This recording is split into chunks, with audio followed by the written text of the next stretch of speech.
celebrating today? Achieving a credible election is a multi-stakeholder responsibility. Responsibility first of the 5 key stakeholders is the election management body that is saddled with responsibility for democratic competition. So you need an umpire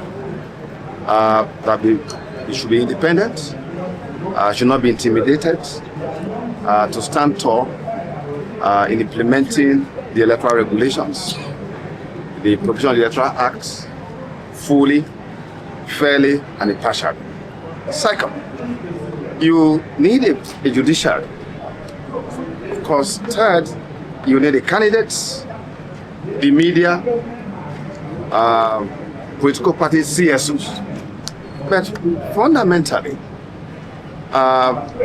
against the background of the June 12th anniversary, we also use opportunity to remember MK Abiola for the sacrifices he made. And in doing so, as we move toward the 2027 election, we have the firm view that we should send messages to some key stakeholders. And one of the key stakeholders that I'm sending my message to is my own constituency. I am a lawyer. My message to the bar and the bench that regrettably, my constituency historically had never been on the side of holding the sanctity of the vote of the common man of our country.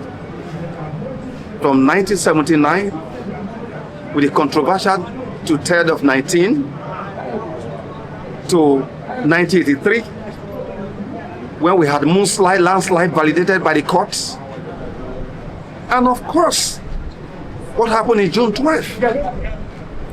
I've said over and again that if this country will go under, the democracy will die. Democracy will die on account of the role of my constituency judiciary, the bar and the bench.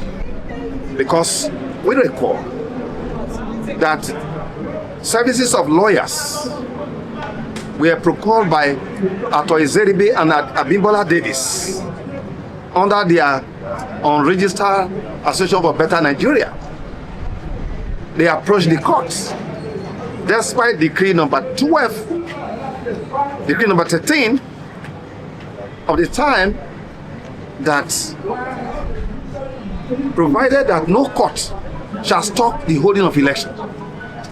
Yet lawyers approached the court, and a judge, member of the bench, Justice Basi Ikpeme, sat by 10 p.m.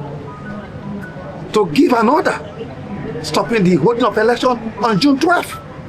That was the beginning of the crisis. The Electoral Commission under Professor Umonsu,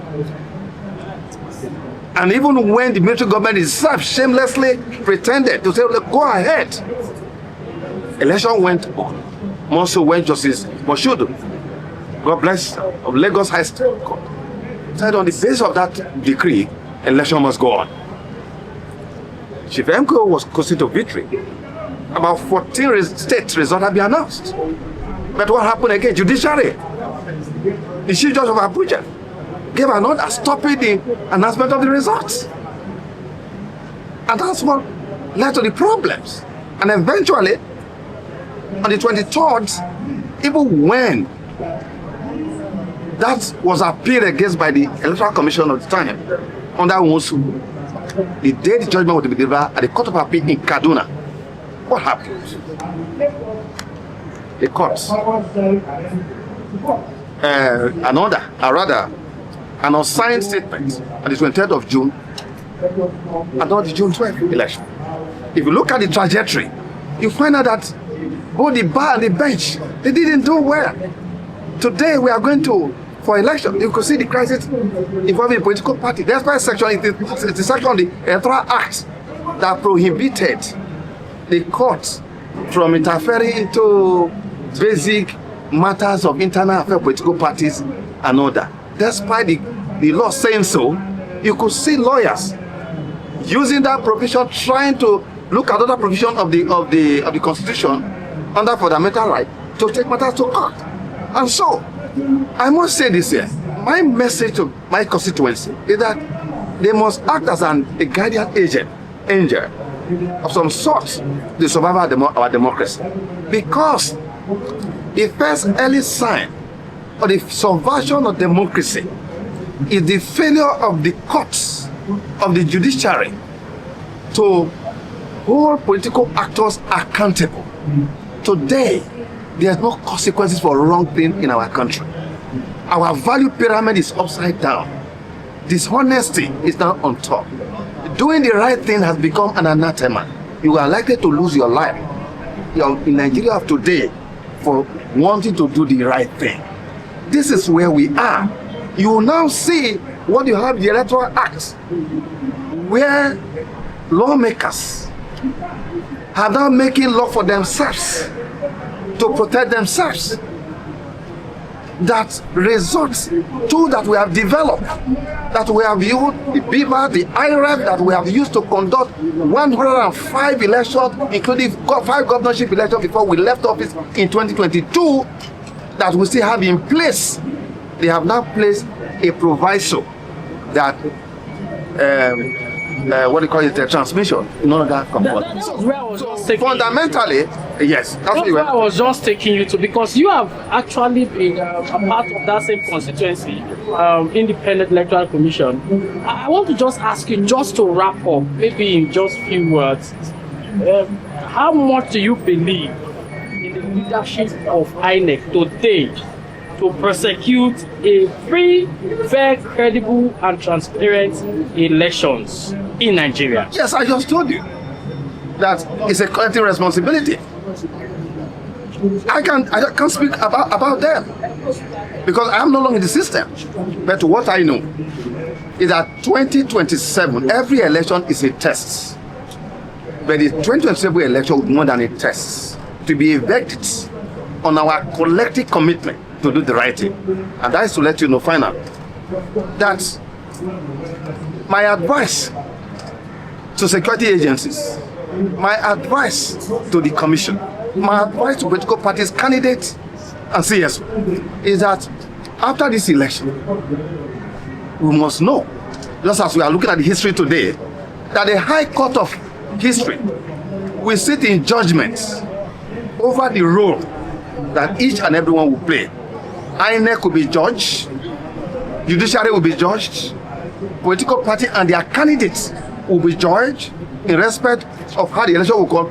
But more important will be the candidates, politicians who are going to contest for this election, so that they will do the right thing, so that by 2027 we give our country an election after which what will be left will be governance and not the controversy as to how candidates or winners emerged. Thank you very much. It's a long one. Democracy to me is an opportunity to exercise the sovereignty that God has given to humans. And as a society, democracy is the method by which the people of Nigeria or of any country exercise their freedom and independence by forming for themselves a government that is created by them, that is manned by them, and that is organized for their own good. All right. The other time during your speech, you mentioned the fact that democracy has not been won. That we see who's going to win the race. And can you please expatiate on that? Basically, the ingredients of democracy is not complete. Democracy is like a housewife trying to make a egusi soup. When you are boiling the water, that's not egusi soup yet, but it's the beginning of it. What we have gained is that we have shifted from foreign government in 1960 to domestic government. And in 1999, we shifted from military government to civilian government. But civilian governance is one of the requirements of democracy. But democracy must still have free and fair elections. Democracy must have diversity of opinion, must have freedom of speech and freedom of association, and must have a government that listens to the people and that has the welfare of the people at heart. And you know that with all I've listed now, we don't have rule of law yet. We have rule of man. So that is the reason why democracy is achievable, but we need to work towards it. And even when you are in the precinct or borderline of democracy, you have to deepen that democracy. So countries that went into democracy in 1787, like America, they are still traveling along that journey. So we are like a people who are going to a train station to catch a train from Lagos to Maiduguri. We are still in a vehicle that is taking us to the train station, democracy train station. When you get to democracy train station, you still have a long journey between Lagos and Maiduguri. But each time we see the train station in our front, something will happen. One bad election will happen, we'll divert again. So that is the illustration of what I'm giving. Democracy is possible. Civilian rule is a first step towards going towards it. But beyond that, our civilian rule still looks like military rule. Our domestic rule still like foreign rule. That's the problem. So what can the Nigerian leader learn from MKO himself as a leadership skill that can take up from? What Nigerian leaders can learn and what I have learned is that to lead a people, you must forget about yourself. Nothing is simple about leadership. When Abiola started, as a young man, was a businessman, an accountant. And he was just expressing his love to the people through generosity. But his politics were not necessarily on the side of the people. It was on the side of the military and conservative or reactionary elements. But the moment he came up to say, I want to represent the people in government, he continued to bow to the people, the wish of the people, to the point where he had to choose between his wealth and the people. He chose the people. Then the battle continued. He had to choose between his life and the people. He chose the people and lost his life. So any leader who is not ready to lose himself has no business in leadership. Because this politics we are doing is a dangerous game. Leadership is a very tasking game. You can say, I want to be president because we are in peacetime and I want to become president and I will construct roads. You can become president and what will happen? And you have to sacrifice yourself for the people. So that is why I respect MK Abiola. And that's what I'm learning. As I'm standing before you, I consider myself as a dead man. Because once you start to lead the people, you are dead. Forget about yourself. It's what the people want. It's what the country wants. Until you can do that, you won't be able to govern well. Thank you, sir. Thank you. Many Nigerians believe that, like you have just said here today, lamenting the present state of the country and taking us back to the past where leader MK Abiola sacrificed for democracy. Some Nigerians just believe that some of you who are politicians and make this statement is because you are no longer part of the power, government in power and in the corridors of power. That's why you are now coming out to lament the situation of the country. Is that true? Well, you would have helped educate them because I only served from 2015 to 2019. So it is not like I have spent all my life in government that you will come up with the some of you question. You can take those questions to those who have been living their life in holding public offices. I have been a public civil servant, serving the security services, come back, lectured in the university, went back and became a chairman of my local government. So I have a track record of service. So I think you will have to look for those who survive on public office to refer to them with that. I have spent over 5 decades of my life in the struggle. I have been to prison. So will it be fair for you to stand here and say some of you left office before you are talking? When I was in prison, why didn't you make reference to the point that, oh, when you left prison, you started talking? So I think the press should stop promoting these evil people who are dominating us and ask questions that we can move the country forward. Mr. Minister, sir, the president gave some, while he was doing his broadcast today, what he has done and some of the things he is still doing. And I believe you must have seen the speech of the president during national broadcast today. What would be your reaction to some of those comments he made and some of those figures and gave? No, President Bola Ahmed Tinubu passed a vote of no confidence in his government without his speech. Because he told Nigerians that he voted 5 trillion for security. Yet as he was reading that budget, that speech, school children kidnapped from Oyo are still in captivity for over 33 days. The military have been moving around, yet he was saying it's a vote of no confidence. He went on even to tell Nigerians that, okay, all the bandits who have been killing you, they have now turned born again, and we are forgiving them, and we are asking more of them to repent. Can he show us which church or mosque administer repentance on these terrorists? I think what the president was saying is that the government has helped these terrorists to recycle themselves into coming back to the society to gather more intelligence and go back and attack more aggressively. Because each time we hear of these repentant terrorists, the next time is we have a more aggressive attack. Before, the Southwest was not part of this banditry. Now the Southwest is a target of banditry. Schools have been closed. Churches have been closed. And it's as a result of this repentant or recycled terrorists. So I think what the president did today is to tell Nigerians that he has passed a vote of no confidence in himself. He lacks any wisdom or capacity to govern this country. He rolled out figures that is even more than the figures of the Nigerian military themselves. 150,000 terrorists in Nigeria, when we have the United Nations saying that they are about 30. So the inconsistency in what the president said and the reality is in fact an indictment on the government, and it shows that they have nothing to offer. He could have maybe read his resignation letter. That would have been better than that speech he read.